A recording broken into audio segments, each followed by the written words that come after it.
The Leeds fan base are divided. No style, no quality, just pure boredom. Stop with this Farke out nonsense. Go get roll and get promoted. Where do you sit? Well, we're going to chat with Jake on Where Whites Walk. Welcome to the third episode of the fastest, quickest, most compact Leeds review on the internet.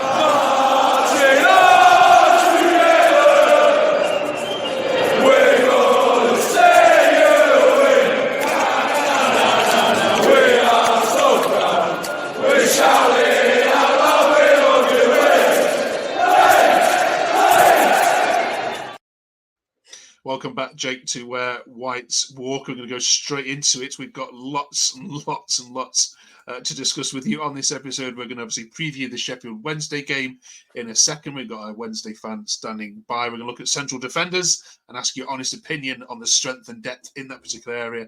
And we're also going to get your predictions on the Premier League. Not that you could care less about that, because there's camp unrest going on at the moment. Which camp are you in, Jake? Farke in or Farke out?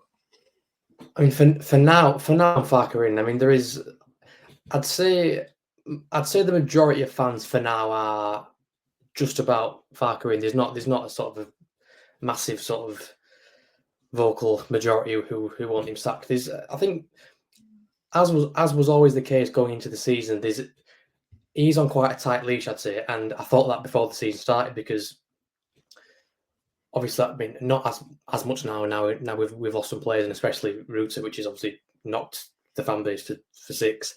There was always that expectation that, well, we need to have a good start because of the players we've got, and especially after last season where we had quite a bad start as well.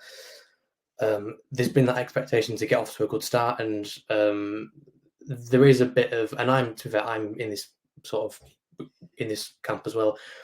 There is a few complaints regarding his kind of tactical approach, and that he's a little bit individual. He's a bit too reliant on individuals rather than his actual kind of coaching setup and the kind of patterns of play and that kind of thing. So I think he was always on quite a fairly tight leash going into the season anyway. And after that Borough game, especially, where we just got battered in the cup. Okay, it was a cup; it's not the end of the world, but performance-wise, we weren't great. West Brom. Okay, we lost some players. Still quite a strong starting 11 though. To be fair, I think a lot of sides will swap their team for ours on Saturday. So most people are Farke in. I'm Farke in for now, but that could quite easily change. When you concede 3 against Portsmouth and then concede 3 against Middlesbrough, it's not hard to understand, isn't it, why you set up against West Brom? You know, away from home against a decent side who beat you last year. I don't get the criticism. He set that up not to lose. He set that up to shore up the defence, and he did his job, didn't it? It worked. You got a point, and you move on. Help me understand the criticism. Yeah, I do. I mean, I do get that viewpoint to an extent, but I just think it's second game of the season. I mean, okay, 3-0, okay, at home, it's a bad result, but it were a cup game. It's not the end of the world. It was a loss in the cup. Is it really necessary to sort of just throw any sort of attacking plan, or kind of sacrifice attacking just to try and sort of sit back and be really compact and try and get a point? I can understand it if it's maybe I don't know, maybe if it's sort of later on in the season, it's sort of more towards the end of the season, and you don't want to sort of lose confidence before playoffs or whatever it is. I just think early on into the season, and given that we still had a strong, it was still a strong side that we put out. It wasn't a bad side. I mean, as I said, it was still probably top 4 or 5 sides in the division. And you just think, surely there's enough in that side to just. I'm not saying go full throttle and go out and go all out attack after you've conceded 6 goals. I get why you would need to be obviously more solid, but especially after the way we started last season, surely you'd want to at least show a little bit more threat, because there were times when we'd be in good positions and we just go backwards, or we go back to the keeper. And that's been a little bit of an issue with fans for a while now, that the football can be a little bit slow, a bit boring. It's often backwards and back to the keeper, etc. So I do get why he did it, but I just think, come on, you're playing a side who got, as of now, I've got a worse. Well, as of the season, I've got a worse team than you. Are we not? Is that side not able to go and go away to West Brom and just win, or at least try and attack and see, some patterns of play and a bit of actual fluidity and what have you? I just, yeah, I see why I did it, but I'm not a huge fan personally. Okay. The 49ers have got a big week or big 2 weeks ahead of them here, haven't they? Let's put the facts on the table. Leeds' squad is now one of the smallest in the whole division of 21, I think. 21 players on the books, which is crazy. You've lost arguably, let's say your 3 best players from last season. You've got £140+ million sitting in the bank. Fans are going to expect to see that being spent well. This is going to go one or two ways, isn't it? We're going to sit here in 2 weeks and you'll be happy, and you'll have Jack Clark, and you'll have Rowe from Norwich, and you'll have all the players that you want on your shopping list, or people will be calling these out as being greedy, money grabbing, using our club to make themselves rich, which I'm hearing a lot more of. Pressure's on. Yeah, exactly. I mean, I think there's a lot of fans already who've been, from what I've been reading, who've been quite critical and quite sort of kind of vociferous over towards the 49ers. But yeah, it's a big. What is it? 11 days now? 12 days until it ends. So it's a big period. I think we need to. But based on Saturday, we need at least one player with individual quality, ideally a forward, before Friday, because I just think it gives. I just think, again, I know you're of the belief that that sort of setting up for a draw is not the worst thing, but I just think if we don't sign a player, I just feel like it gives him another excuse to say, oh well, what can I do with this team now? We'll just set up for a draw. We don't have enough quality. We've lost players. How can we be expected to win games? Which I don't really buy, because I still think the squad is better than most in this division. And we know that Farke, because Farke's not really the sort of manager who is going to overachieve or work with limited resources. He needs quality players. He needs good individuals with good technical ability in order to do well. That's just the way it is, which is fine. But we've got to sign him those players, or don't employ that kind of manager. So yeah, we've got to get. Well, he wants for him, but he was saying on Saturday that he can't. I mean, this might be just manager speak. Obviously, they can never guarantee. But he said, I can't guarantee that we'll get 4. But if we're not seeing 4 players in, there'll be quite a lot of sort of dissent. And I think if there's nobody brought in by Friday and we have a bad result, I think that away end could really turn, to be honest. Okay, cheers for that, Jake. Let's get some views on some of the stuff that was put on the social media this weekend following the West Brom game. Wasn't all polite.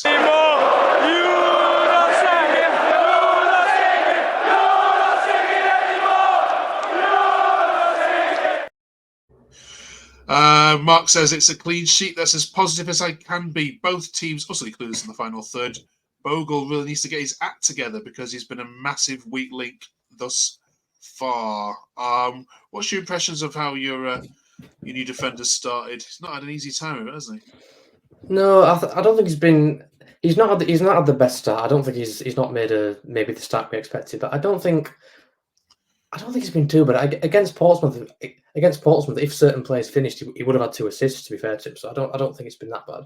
I mean, we know from Sheffield United fans that he's not a particularly great defender. But I thought he was fine yesterday. I think sometimes fans, when things are going badly and you sign a new player I think they just sort of want to be like, oh well, sort of exaggerating. Oh, he's been terrible. But I don't think he's been that bad. It's been not the greatest of starts, but I thought it was fine personally. So I think it's a bit of an exaggeration, but that's just me. Okay. Ethan says, apart from the boring nature of the game, it's a good point for a Leeds side in a complete disarray against a top team at home. Now we desperately need players in. Let's back the boys and stop with this Farke out. nonsense. We already know which side of the bed you lie on with that one. I want to ask you about this third one, though. Same stuff about it being boring. We need to get the checkbook out again and ensure we never see Pirot at number 10 again. And there was quite a lot of comments online about Pirot in the 10. You've tried it before, probably about 40 odd times, and it's never worked or rarely worked. Why does he persist in trying something which clearly doesn't work? Well, I don't think he works in any role in our team personally. I just don't think it's not about. I think some fans seem to think, well, because he's a good goal scorer, that means he must be a 9. I don't think he works in any sort of position in our team personally. I think Pirou is best like he was at Swansea, where he played in a front two and he was a second striker. I think as a lone 9, he's not got the kind of hold up play, the back to goal skills, or the movement. He's just not a natural 9. His main thing is finishing, but it's kind of because normally you would associate that with a 9, and with a 10 you would associate sort of passes and sort of breaking the lines with his passes and that kind of thing, and through balls, that sort of thing. But he's not that sort of player either. So I think he would definitely there is a good player in him. I think in a certain system, maybe more a mid-table sort of side like Swansea were at the time. Well, they are now, but they were when he was there. Where maybe teams aren't sort of setting up in a low block and they aren't just putting all the men behind the ball. Meaning you need that sort of lock picker to really play that play that incisive pass to feed the striker through or whatever it is. So for us, I just don't think he works in any. I just don't think it's been a good signing at all. He's not worked for us. 10.5 million for a guy who just doesn't really fit our system. So yeah, 9 or 10, it's not really doing it for me. Okay. That leads us to asking you about your central defenders as well. It's an obvious statement to make, but you are clearly lacking in this area. Before we get into these three, I want to ask about Ampadu though, because when I've seen him in the centre back position, I know he's had to play there because of injury. I think he's brilliant. Do you prefer him in midfield though? Yeah, he's a midfielder to me. He played there because obviously Strauch was injured last season for the second half of the season, and he is good there. He can, he's a capable centre back at this level. But I think we saw in the first half of the season, I think some fans can be a little bit sort of you see a lot of recency bias with fans where because he was at centre back most recently, obviously prior to this season, they think he's better there than midfield. Whereas really, if you think back, he was a lot better in midfield for me because that's his role. He's very good. He can, he's got very good sort of long range passing him. He's a very, very, very good midfielder. Probably, well, I would say the best deep midfielder in this division personally. I'm a big Pascal Strauch fan who's our natural sort of left-sided centre back. So he's fine at centre back. He's definitely good. No real sort of problems with it. He sometimes will go in for a tackle.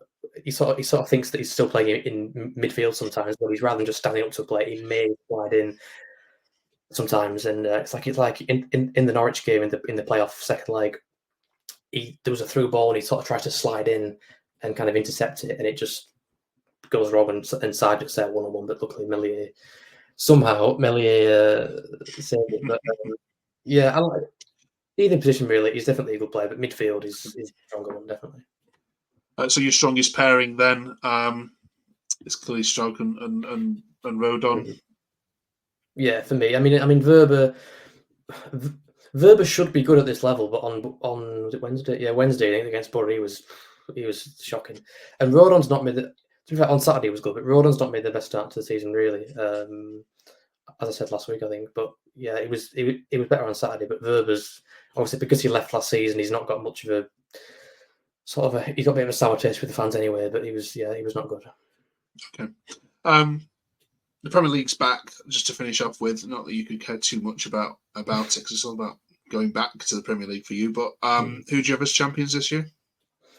I've got to say Man City. I can't bet against Man City. It's a bit stupid to bet against them. I know a lot of fans kind of like to be edgy and go for Arsenal or whoever, but I just can't see it. I can't see it past Man City. It's just a safe bet, isn't it? Yeah, and who would you like to see come down? I'd like Leicester because of the obviously the charges that they've had against them, so I'd like them to go down. I'll say, I mean, in a very bitter way, I'll say Southampton and Ipswich just because they beat us in promotion. So I've got to be a bit bitter about that. So yeah, I'll go for the three relegated clubs just because I'm really bitter. Leeds back on telly then this week. You're not going to get many 3 o'clock kickoffs, are you? Let's be honest. No. This season, Friday trip to Hillsborough. How do you see that one going? God, I mean, it's after yesterday. It's a bit too early for me to be optimistic. I think obviously recording it a day after the game. So yeah, it's not the most sort of pleasing thought to think about it really. But again, if we get players in, I think all the fan base needs is 1 or 2 players in, and then that'll lift them again. I think that'll cure the sort of head loss and the despair and the sort of negative vibe around the place. I think if we just sign a couple of players before Friday, or even at least one, that'll give people a lift, and that'll probably make me more confident. But as it stands now, if we go into Friday with the same team, and especially with the same level of performance, I'm not confident, to be honest. Okay, what a difference a couple of weeks makes. All the early season optimism has faded. Thank you, Jake, for joining us. If you're a Leeds fan, please do subscribe. We know there's loads of Leeds content out there, and you can't possibly watch it all, but we really appreciate if you can subscribe. This is the quickest and fastest comprehensive review of all Leeds content that you can sit and listen to while cooking the tea or waiting for a bus, and Jake and others will be here throughout the season to do all that for you. Cheers, Jake, and enjoy your trip to Hillsborough. We'll catch up with you next week.